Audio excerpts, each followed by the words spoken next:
எல்லாருக்கும் வணக்கம். இன்னைக்கு தை மாத பௌர்ணமி. அது மட்டும் இல்லைங்க, தை மாசத்தோட கடைசி நாள். இந்த பௌர்ணமி அன்னைக்கு இந்த பரிகாரம் செஞ்சா பண வரவு தாராளமா இருக்கும் அப்படின்னு சொன்னாங்க. அதை தான் நான் செஞ்சுட்டு இருக்கிறேங்க.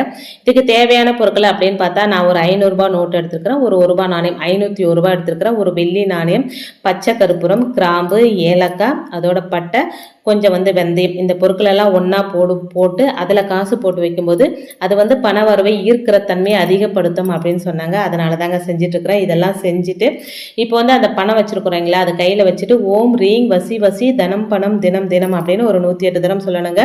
வீட்டில் வழிபாடு செஞ்சுட்டு இதை அப்படியே கொண்டு போயிட்டு நில ஒளியில் வைக்கணுங்க. நில ஒளியில் நம்ம 2 கையும் ஏந்தி ஓம் சந்திர மௌலீஸ்வராய நமக, ஓம் சந்திர மௌலீஸ்வராய நமக அப்படின்னு நம்ம எத்தனை தரம் சொல்ல முடியும், ஒரு 10 நிமிஷம் சொல்லிட்டு அதை அப்படியே நில ஒளி படுற இடத்துல வச்சுட்டு மறுநாள் காலையில் நம்ம பூஜை அறையில் எடுத்துகிட்டு வச்சுக்கலாம், இல்லை பீரோவில் வைக்கலாம்.